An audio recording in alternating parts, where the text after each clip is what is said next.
This is the legacy of Mike Tyson, possessed with one of the most devastating knockout punches in the history of the sport.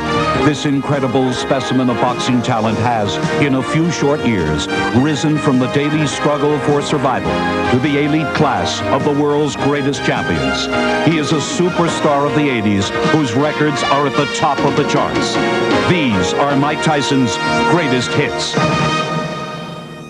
Hello, I'm Mike Tyson. Those of you who followed my boxing career know I've accomplished a lot in a short period of time.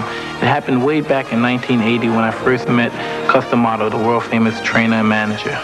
After training such great champions as Floyd Patterson and Jose Torres, Customato opened a small gym above a police station in upstate New York, leaving the world of big-time boxing behind. Until he met a 13-year-old delinquent from Brooklyn, brought to him from a nearby penal institution. Cuss knew if he would dig deep enough with this troubled youth, he would uncover a jewel. Back and forth like this. Okay. I'm not a creator. What I do is discover and uncover. See, my job is to take the spark and fan it. When it starts to become a little flame, I feed it. And I feed the fire until it becomes a roaring blaze. And then when it comes a roaring blaze, I pour huge logs on. And then you really got a fire going. He had taught many boys the sweet science, sharing his large home in Catskill with them. But one boy in particular stood out not only in the ring, but in Cuss's heart. That's it. See, ain't no way. When I was 14, Cuss used to tell me about all this. We would talk about the old fighters or something, and then we go to another hour, we talk about girls. It was just like my big brother, it was my father talking to my father. Within 2 years of their meeting, the old professor legally adopted his rising star. Their destiny had begun. And Cuss always strived. He said, you can be the champ, even at a young age. And I believed in him. I developed that kind of confidence in him. And we just made it, that was the destiny, no matter whatever happened. And he's discussed times that he wasn't feeling well and he doesn't think he's going to be around.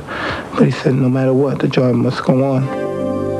Guided by the teachings of the master, Mike Tyson set about changing his life, and in time, the entire boxing world. But you aim it here and bring the same hand. When he hits here, his life will bring it down. Leave his life, bring it down, bang, over here. Bang, with the left hook here, here. And you get hit, bang, you get excited, and your head comes up your hands. When you get hit, that's when you got to be calm. You got to be clever, you got to be smart, and not get hit. And when you're able to do this, you're a fighter. As a fighter, Tyson first entered the amateur ranks. His impact was immediately felt.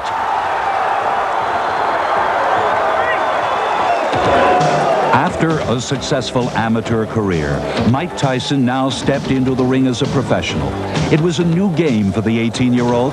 He would be up against stronger, more mature competition. But he had trained for this moment, and he had learned his lessons well.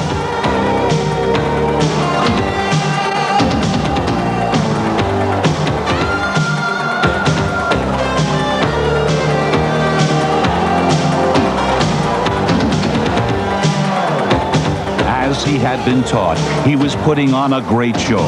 But as his reputation grew, so did his impatience for bigger stakes. The results were now all too familiar to the men who faced him.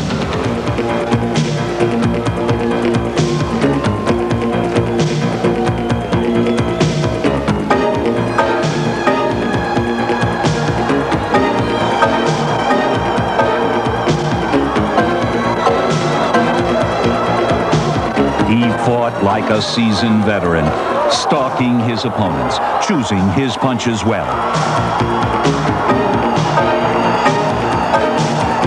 He could mix it up, exchanging combinations, and then pick a target, punishing the body.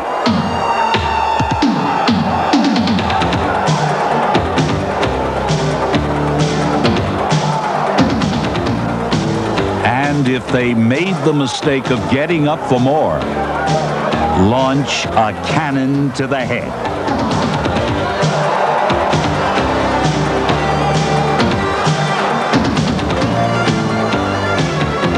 Compact, quick, and incredibly powerful, he fine-tuned his knockout punch. His confidence soared. With Cus D'Amato's guidance, Mike had gained the respect of the public and his peers. In the ring, he had conquered his fear. But now there was an even greater challenge. And this time, he had to face it alone.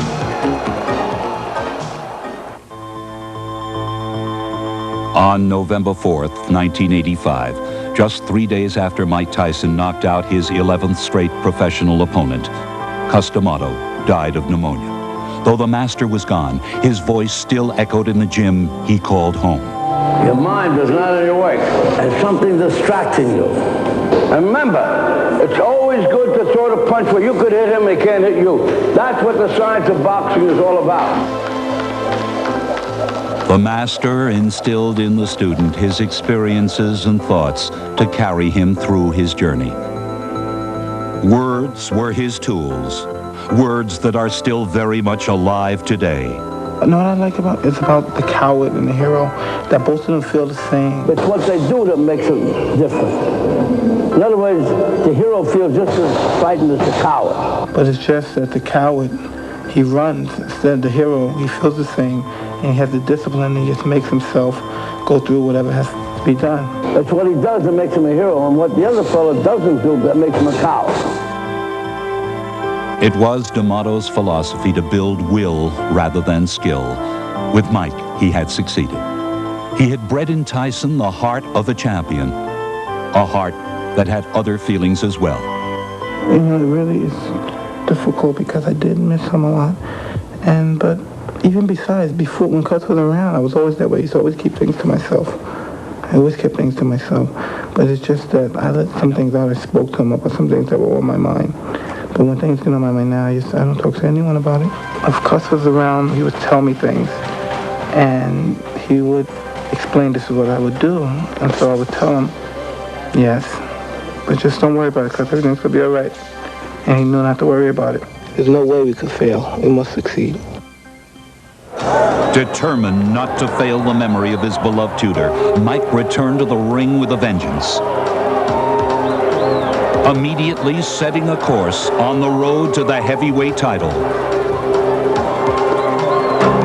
A passion for victory exploded in enormous blows. The pace accelerated as he met each new challenge head-on, steamrolling through the middle ranks of the heavyweight division, throwing some of the best punches many had ever seen. And some not even seen at all.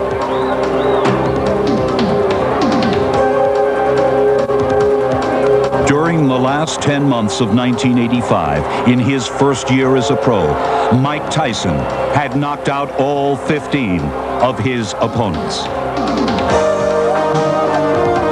And with the new year, the hits just kept on coming.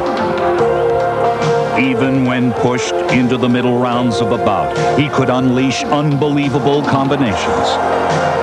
Now reaching the critical point in his career, there was little need for worry. Mike Tyson had been properly prepared.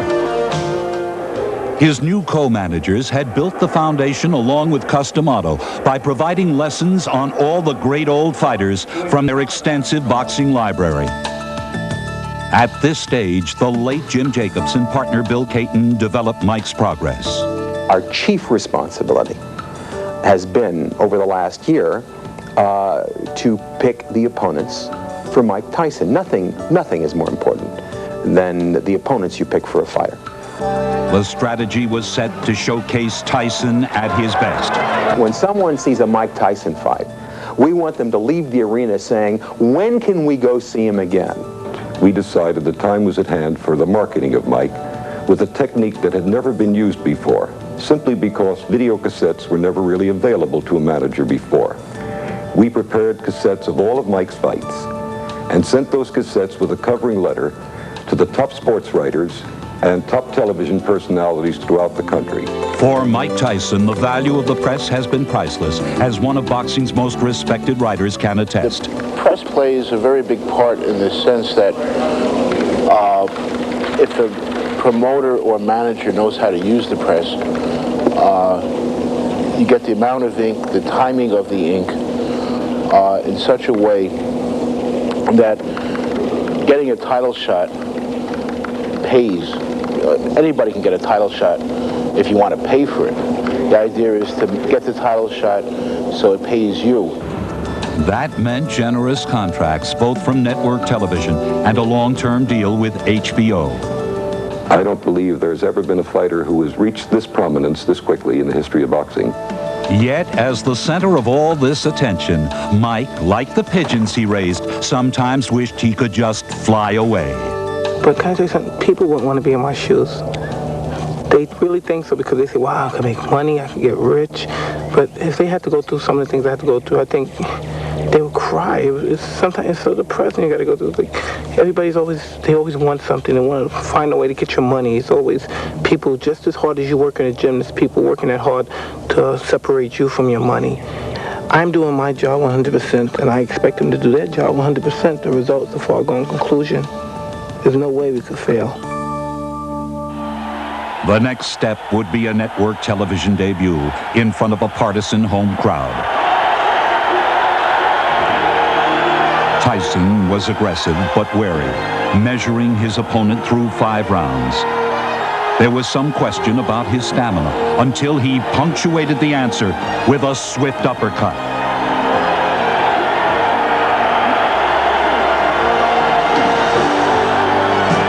Ferguson barely held on until disqualified for staying too often in the clinch.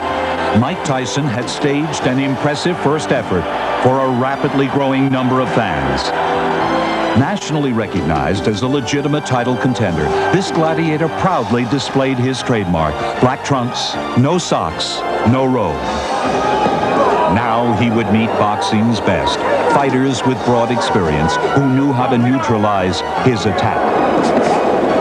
Tyson worked with his other skills, patiently waiting for his moment.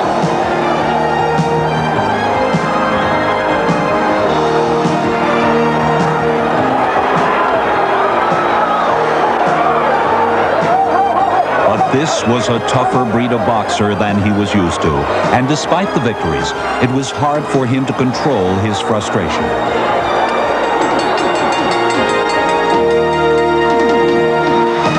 Now, when he entered the ring, his opponents already had the book on Mike Tyson. You understand? Throw the 1-2 from the outside and tie him up. 1-2, tie him up. Don't fight him inside. Get him on the outside. Green just trying to tie Tyson up, and a couple of good shots by Mitch Green. His best rally of the fight right here. Look here. No. He's caught Tyson 4 or 5 times, and Tyson for the first time seems a little bit puzzled. Well, he's smiling. Tyson is smiling, but see, Green has those fast hands. Tyson said one time, he said, I understand anatomy. Here again. Oh, what a left hand. Tyson enjoyed silencing his critics with another win.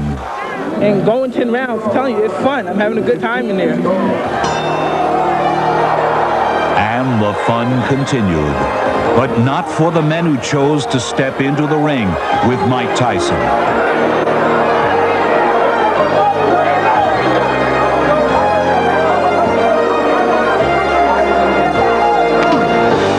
Theirs was a different fate, one that came all too swiftly.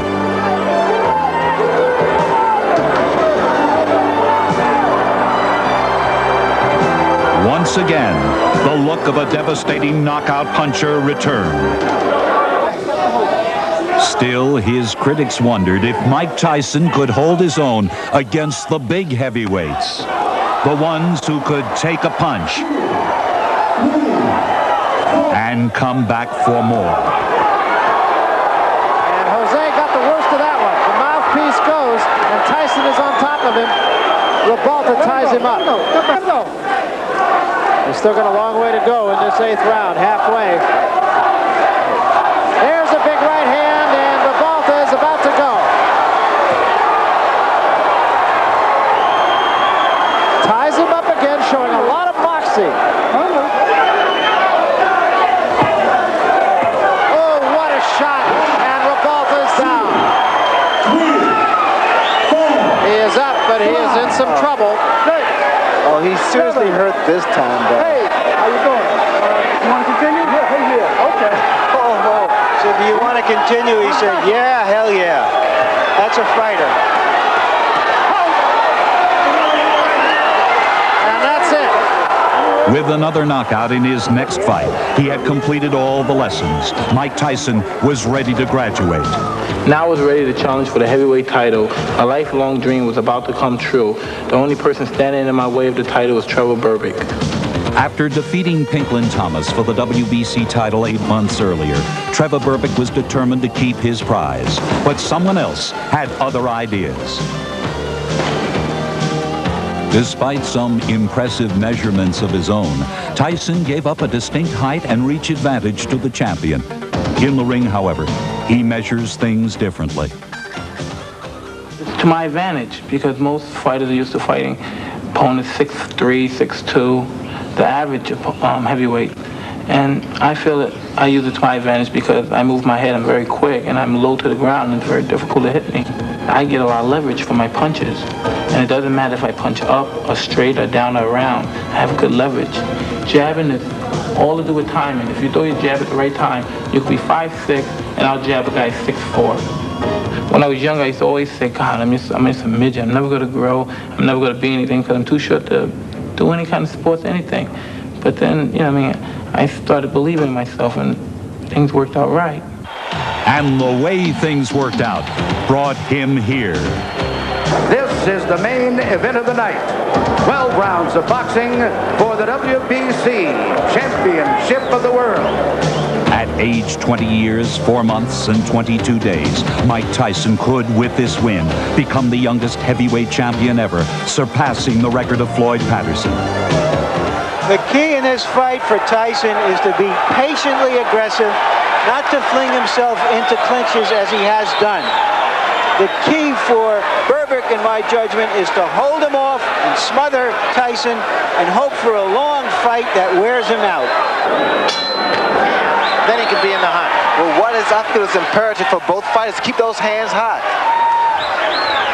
Both wearing black, Berbick with the high black stockings.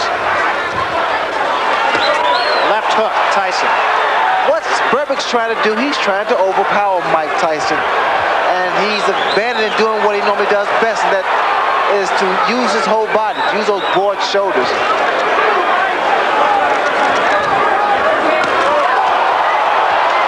That was a big right hand by Tyson.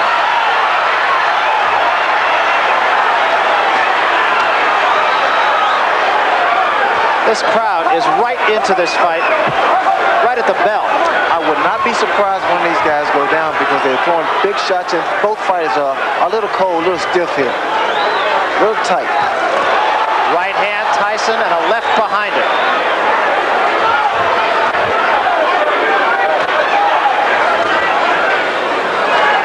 Berbick, as he told us he would, trying to go to the uppercut, so far ineffectively.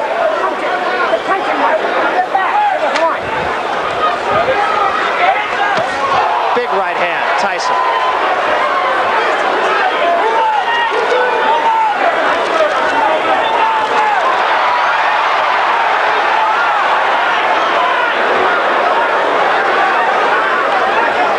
Tyson has to be patient, as Larry stated, because he's fighting a guy that's been in the ring with top caliber fighters.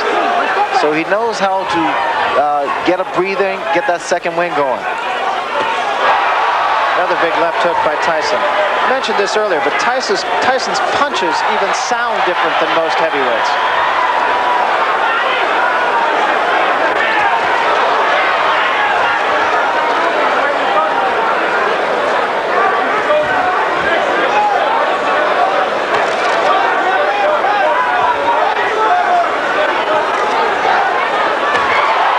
That was an attempt at the uppercut by Mike Tyson. It wasn't a clean shot.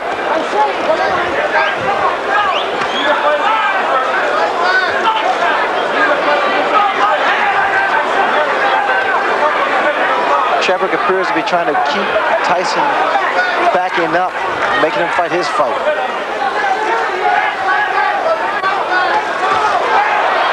Another good left hand by Tyson, and a right behind it, and Berbick is rocked. Berbick in trouble here.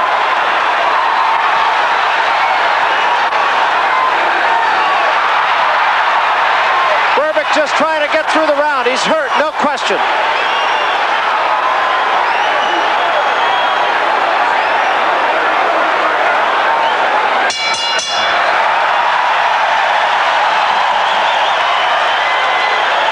That was a big, big round for Mike Tyson, not only because he showed he had faster hands and beat Berbick to the punch, but because he did show the patient aggressiveness that we talked about earlier. We have to remember that Trevor Berbick has never been hit by punches as hard as he's being hit in this fight, and you'd never know how a man is going to respond to that. Stay very calm. Look to place the body shots first, then the head. Great round. Tyson is everything that people could have hoped for in that round. Trevor Berbick, we should point out, has been down twice. There's another big shot by Tyson. Berbick in a heap of trouble. Down he goes. The punches are coming in such a succession that Berbick can't deal with them. They're short, powerful, devastating punches.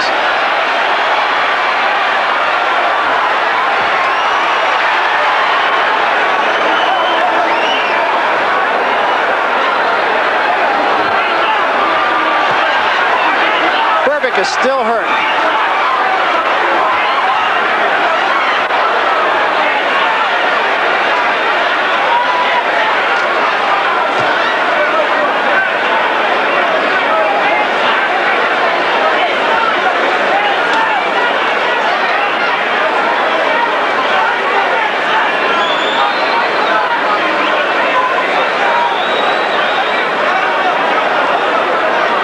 Trevor Berbick still seems to be not on solid legs at all here, Ray. Well, again, you notice that my man is being patient. Tyson's being very, very patient, which was a big concern from a lot of other boxing people. He's being patient against a guy that has a great deal of experience. He's not wasting any punches. Trying to tie Mike Tyson up here, just kind of hang on and get the cobwebs out. Oh, another big right hand, and Berbick is in trouble again. Tyson is perpetual motion, and the reason he's so dangerous, Barry, because he continues to throw those punches. One thing I've noticed in Tyson, he actually turns southpaw because he can knock you out with either hand.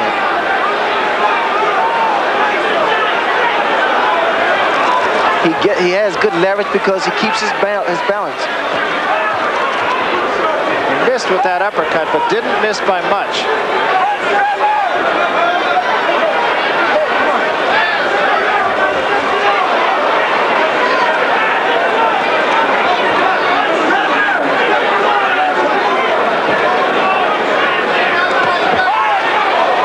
A right to the body and an uppercut to the head, and Berbick is down.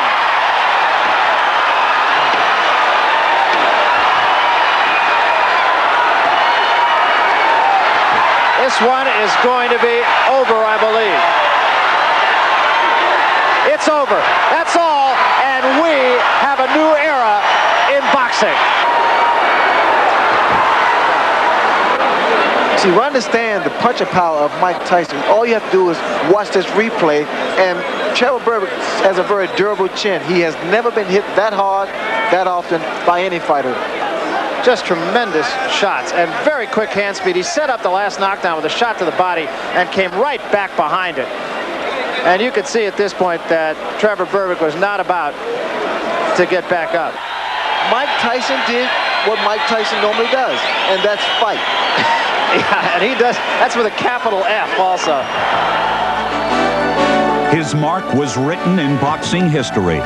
Mike Tyson had become the youngest heavyweight ever to be called champion. After a well-deserved rest, the new champ brought his crown jewel into the next step of the heavyweight unification series. This time, the prize was Bone Crusher Smith's WBA title. The first right hand by Smith, nowhere near its mark. It's also a straight right hand, and Smith will often come from right to left. There was a body shot. That was not a punch. That Tyson got off the floor and looked at Smith with disdain, as if to say, "Are you kidding me? You think that's a punch?"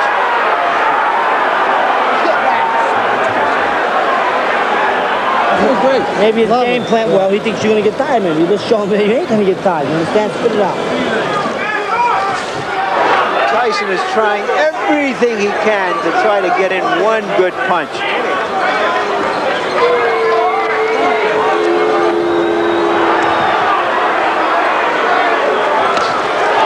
There was a right hand by Smith. That actually backed Tyson up. That was the best punch of the fight. We thought we would see that in the first 10 seconds, not in the last 10 seconds. And it is over. It was too late, was too little for Bone Crusher Smith. With this victory came Tyson's second heavyweight title. Pinklin Thomas, once holding a crown of his own, would be next to try and dethrone boxing's newest prince. But against this man, first, he would have to survive. Will self-preservation kick in for Thomas, or will he come out trying to win this fight? Took a deep breath before the opening bell. Not a bad idea against Mike Tyson. Tyson is a 6-1 favorite. Tyson starts out with the right hand. Well, you notice there's a much more aggressive Mike Tyson than there was with Bone Crusher Smith. You notice that what happens inside here, we see some clinching. That's what exactly Bone Crusher Smith did. But inside, you may see that Mike Tyson still works. Still throws punches. He's not giving Thomas a chance to unload that jab.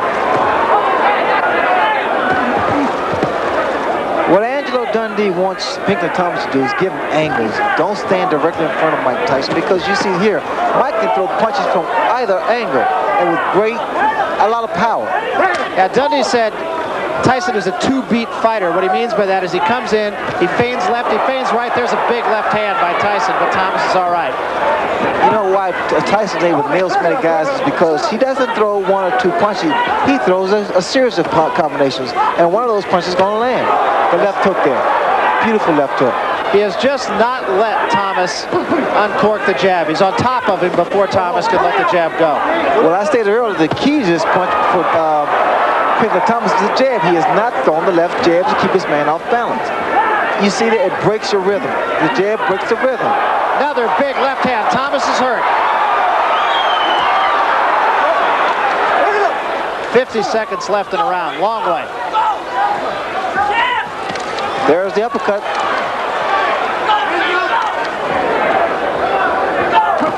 And a big left hand right on the jaw of Pinklin Thomas.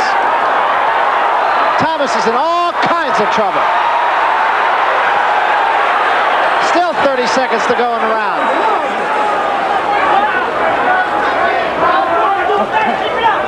You see that jab? You see again, it keeps him off balance. Now makes him reach. He's also starting to go side to side pretty well too. That jab, as long as you use it consistently, will keep anyone off balance. It'll make you reach in. The right hand will land. Step up, step up. And you'll find it'll be a much easier fight.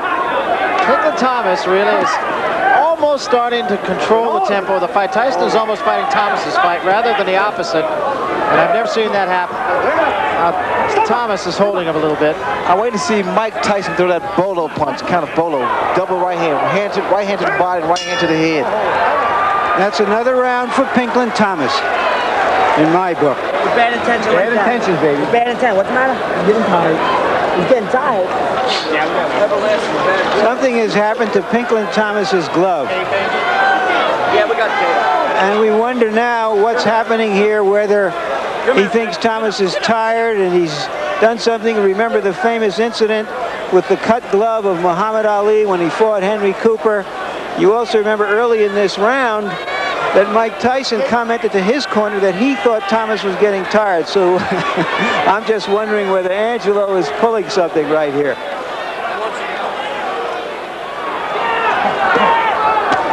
And a left hand, and that staggered Thomas. And a right hand behind it. Thomas in trouble again. And now Tyson moves in for the kill. Two uppercuts and a left hand. Thomas trying to hold on. Serious trouble, and down he goes.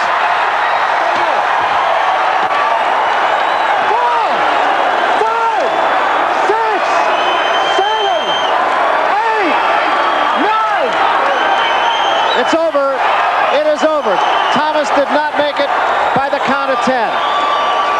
You heard in the corner before that round, Kevin Rooney saying, start throwing punches with mean intentions. In effect, he was saying, can those jabs I've been telling you to throw for the first 5 rounds and start throwing some real punches.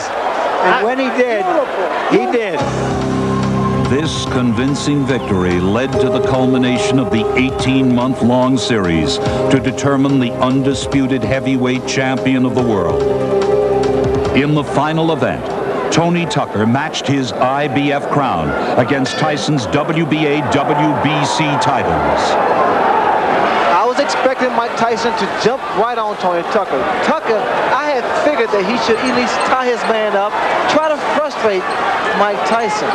But is he strong enough to do that? Well, that was a good right hand by Tucker. That might have been the best shot that Mike Tyson has ever taken right there. Did you notice that uppercut blocked Mike Tyson? This man, Tucker, may have found out a weakness. He may have seen something. Technically speaking, no one gave Tucker a chance, but there are miracles here. The last time Tony Tucker lost a fight was in 1978. You know, a lot of times people say, well, what do you see in Mike Tyson? And we always felt that he was susceptible to take jabs, but I think what Tucker saw in Tyson was the uppercut. He was susceptible to the uppercut because of his style, the way he launches in. That was one of the few times I have ever seen Mike Tyson stopped by a punch. Again, a right hand, but he took a right from Tyson. And another big right by Mike Tyson.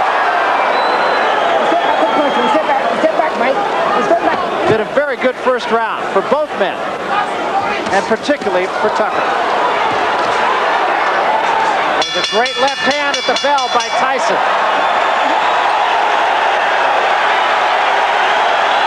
Well, Tony Tucker is a 10-to-1 underdog. He wasn't 10-to-1 in that round. You gotta go to the body first. But just like that in the end, you start to pick it up a little bit. You gotta come alive a little bit. You understand me? Yeah, how you feel? You feel right? Relax yourself. Right there in the end, that's where you gotta fight the guy. You gotta go to the body first, then up to the head. Don't look for the one shot to the head. Go to the body.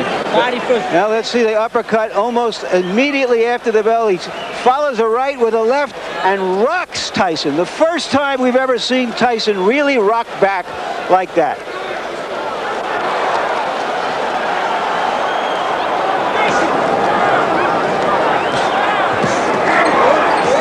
There was a good right hand again by Tucker. In close, catching Tyson on the way in. He's finished with the left hook, Barry. Step back. Crowd booing the tactics of Tony Tucker, but I'm not sure. You don't disagree with those I don't tactics. disagree at all because Tony's been tying his man up. There was a good right hand by Tucker again. But they're uppercuts, Barry. You notice they're uppercuts. Again, he's tying his man up. Frustration should show in the face of Mike Tyson.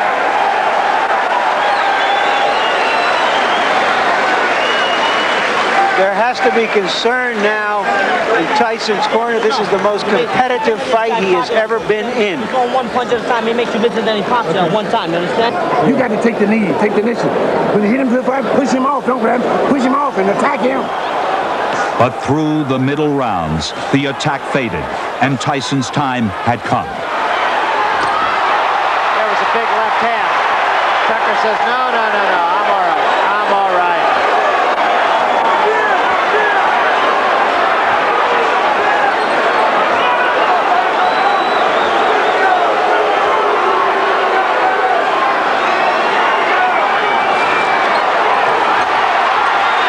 Tyson finishing with a flourish.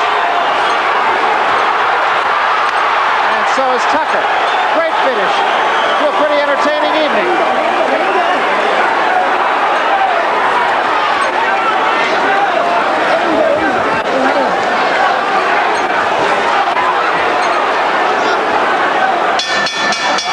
It's over. Well, Tony Tucker talked the talk and walked the walk. And Mike Tyson walked, now with 3 championship belts. The first undisputed heavyweight champion since Leon Spinks beat Muhammad Ali. But Tyrell Biggs was one man that many thought might have the right stuff to strip the champion of his crown. three questions that Mike Tyson really has to answer. Can he cope with a clever boxer? Can he survive a heavy puncher? And can he persevere when he's hurt? You notice right from the start, Tyson is applying the pressure, trying to slow his man down. I'm seeing more jabs from Mike Tyson than I've seen in the past. I see a lot of movement on the part of Tyrell Biggs, good lateral movement. Those hands should be up a little higher because, again, the hand speed of Mike Tyson is very good. You have said that Biggs has to go side to side to win the fight, Ray? Go side to side, give your man angles, throw the jab like he's doing now, not to let Tyson set up.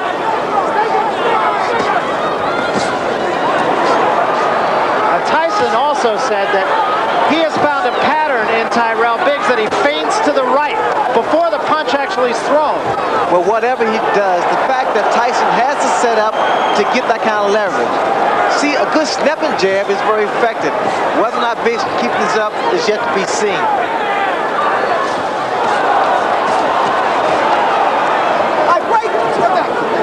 And now the cut over the left eye, and it's pretty bad. It's the same eye, the same cut.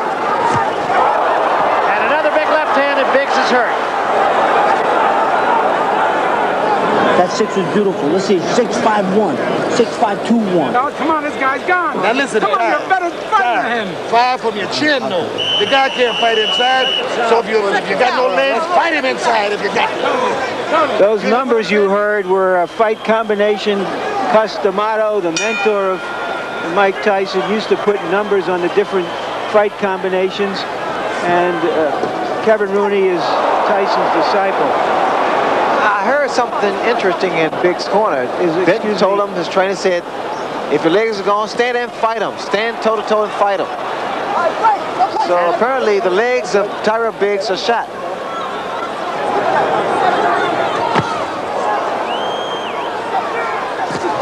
Oh, that was a tremendous left hand. 4, 5, 6, 7, 8, 9. How do you feel, Cole? Okay? Oh, this is it. He is gone right now. He has no legs at all. And 10 seconds to go in a round. There's a left hand. He's down again. It's over. It's all over. And it wasn't even close. Here's the final knockdown now. No, I think it's the power and the fact that Mike Tyson actually wore his man down. It seemed no ordinary man could beat Mike Tyson. But next, he had to face a legend. After the big fight, there was a new challenge. Larry Holmes, who was champion for 7.5 years, until Spinks beat him in 1985. Now it was my turn and my era. For this newest opponent, Tyson stuck to the same old game plan that had brought such great success before, one that included a great measure of sacrifice. No one wants to get up at 4 and run when it's pitch dark. It has to be done. And the only reason I do it so early is because I believe that the other guy isn't doing it, and that it gives me a little edge. The most difficult part about fighting is the training, because believe it or not, the easy part about fighting is the fighting. To achieve victory, he knows he must repeat steps he has taken many times before. Around a month before the fight, the only thing I think about is just training, constantly training. I enjoy it, but it gets sometimes boring because it's just constantly repetitious, over and over, same thing, over and over. Snap, you put it like that. There you go, there you go. Trainer Kevin Rooney's unique methods have produced results in the ring. Well, the purpose of the slip bag is to get the fighter moving his head, to get him in the habit of moving his head correctly. The right hand, left hook, right hand. Like it was 1-5-1. We use a number system where I call out the different numbers for the different punches. 9, 10, 11. Body, head. When Kevin tells me the numbers of 4, 5, 6, I know exactly what they are. I don't even have to think. But it is at times difficult to get boxing off his mind. 80% of the training is all emotional. I try not to think about the fights, but usually I always think about the fight in my mind. While I'm in training, I would dream about the fight. And I always dreamed that I'd lose. It was very scary. I thought, oh my God, what am I going to do now? And it's funny, when you dream you lose, you wake up, and you wake up thinking that you lost. And it's scary. But when Mike Tyson entered the ring against Larry Holmes, he wasn't scared. He was angry. Angry at his opponent, who had openly attacked his character in the press. I'm going down in history, not Mike Tyson. He go down in history as an SOB. If he do happen to win the fight, down the line, he's going to destroy himself. Mike Tyson, however, would do his talking in the ring. Round one. I called Larry Holmes from my home, and he said that, Ray, I would not run for Mike Tyson, which implies he's ready to exchange punch for punch. Ray, I have to ask you, Eddie Futch said anybody with an iota of tactical wisdom would go after the body and take away Larry Holmes' legs. Agree? You notice exactly, but you see what Larry Holmes is trying to do. He's trying to use that reach advantage. Keep that stiff hand out there and not let Mike Tyson get his punches off. Again, we see Mike Tyson not throwing punches inside. We'll see a lot of tying up from Larry Holmes, or we should see a lot of tying up. Holmes does work the body, rather Tyson works the body early. Again, Larry's preserving those legs. He's not doing a lot of dancing, a lot of moving, but you need to see more jabs. He's keeping his man off by extending a stiff left hand. Tyson's having a few problems here, not being able to measure Larry Holmes. And I think that's what Larry Holmes has in mind, to try to frustrate Mike and make him run into him. I think Mike Tyson should pick up the pace. He's fighting Larry Holmes' pace. What Tyson has to maintain is his composure. He can't get frustrated. Those are the kind of shots that create a lot of damage. Holmes was complaining about a low blow, and I think he was right. Joe Cortez says keep him up to Mike Tyson. That was a big right hand. Best punch of the fight. Followed up by another good punch right after the bell. Keep your knees bent, your defense tight, but keep your balance. Or get behind a good hard jab. Big one.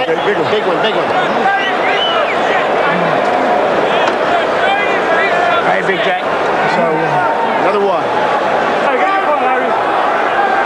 It was Customato who said that sometimes a great old fighter who appears to be shot can pull together one big effort. Look at Larry Holmes. Larry Holmes is trying it right here. Look at the jab. It's starting to stick out and snap. And the crowd is really into this, has been from the opening bell. Look at the jab. Larry hands it down. He's popping the jab. Watch. Listen to the crowd now, Barry. It's fascinating how they change all of a sudden.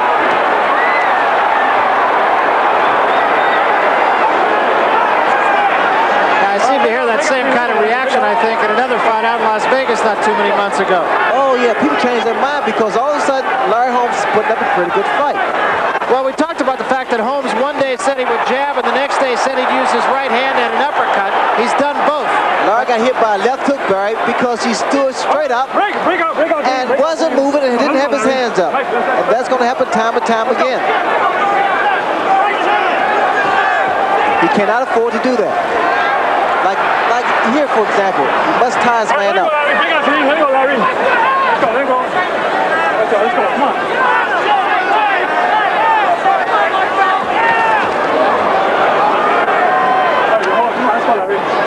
Work out of it, guys. All right, let's go. All right, break out clean. Let's go. You guys go home. Let's go. That was a right hand, and down goes Holmes from a crashing right hand. The old Larry Holmes would always get up and fire back. But he's in against a guy who is a tremendous finisher. What? And down he goes again from another right. There's a full minute left in this round. Larry trying to clear his hands while he's walking around. What he needs to do now is either tie his man up. He can't move because he's not steady. He needs to just hold on. It will take every bit of savvy that this man has. Tries to fight back. Still 40 seconds left. street. And took another big right hand. 30 seconds left. Tyson just looking for the one shot. Well,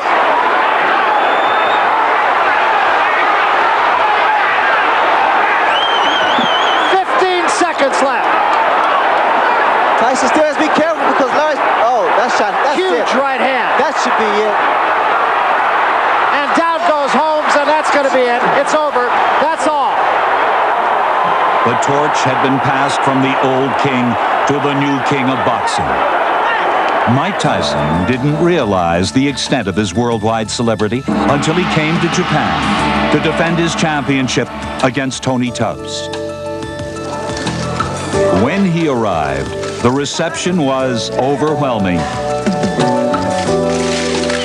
in any language. So I really would like thank you graciously to invite me to your country, and I look forward to giving you a good show. And if there's any questions you'd like to ask, I would like to gratefully answer them. No one speaks English. His fans were everywhere. The eyes of an entire nation were focused on this new age samurai. Mike Tyson はセクシーだと思います。 Giant. He is a symbol of the United States. For Tyson, this was something entirely new. I feel like I left Earth and went to another planet. I never experienced anything like that before in my life. Around a bunch of people just surrounded around me, and they're so excited to just be around me. It was an experience I don't know if I will experience again. I feel everyone should know who the world champion is. And in my mind, before I ever traveled to another country to fight in a world championship contest, I thought, yeah, everyone should know the champion of the world. But God, man, I would have took second thought if I knew it would have been like this. The objective was to capture the hearts of his Japanese fans. The target, Tony Tubbs, who at 244 pounds thought his bulk could stand up to Tyson's muscle.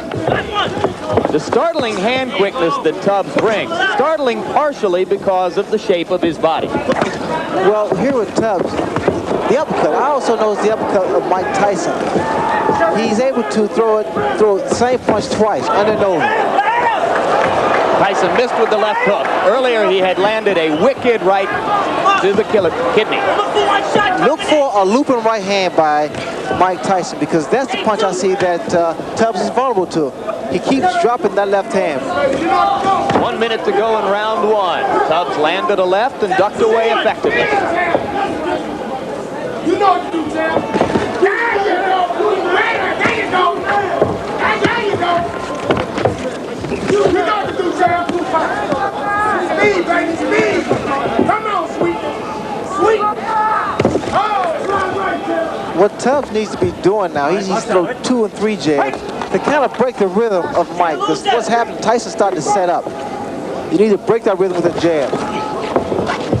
Tubbs throwing the uppercut. A lot of people think he will have to be effective with that punch because Tyson comes in constantly. Well, Tyson also lunged with an overhand right there, and that's one of the mistakes he makes. 10 seconds to go in round one.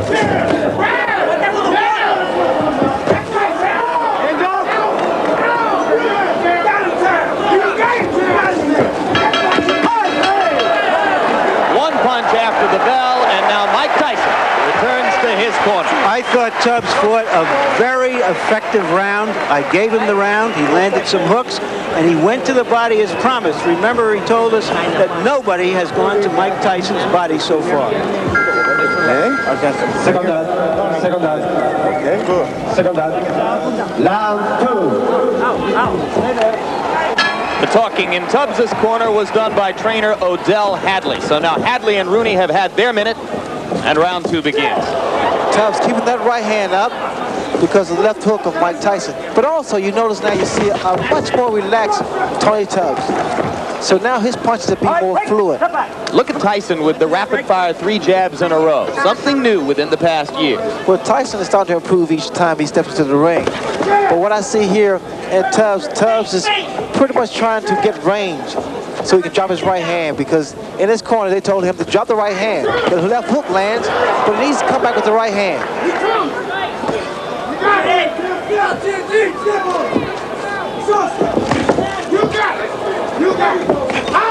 There's the right hand, Jim, I spoke earlier about.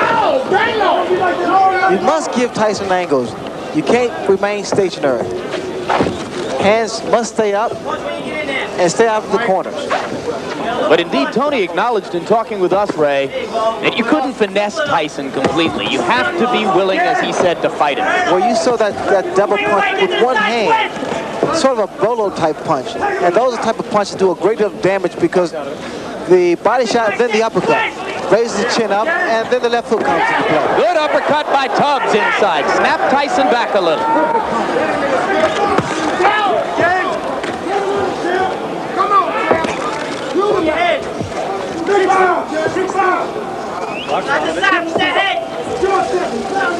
Tubbs has to be very careful. You notice he put both feet together, and it's easy to be knocked down or knocked off balance.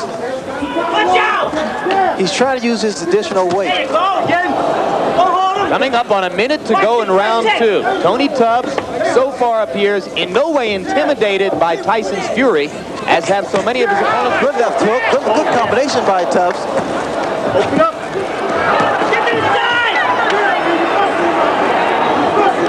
You know, Tubbs just trying to gain respect, and I think he's done that.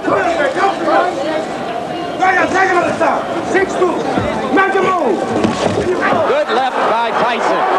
Tubbs reels. Those hands must be kept up higher. And again, like I stated earlier, Jim, I don't think it's a good idea to exchange punches with Tyson. Good body shot, but you need combinations now. 30 seconds left in the round. Both fighters have had their say here. I couldn't tell whether or not the punch hurt. Tubbs is hurt. Tubbs is hurt badly. It was a left hook. And it's over. Odell Hadley has jumped in the ring. The fight is over. This was a man who had picked himself up from the mean streets of the city to stand at the pinnacle of his sport.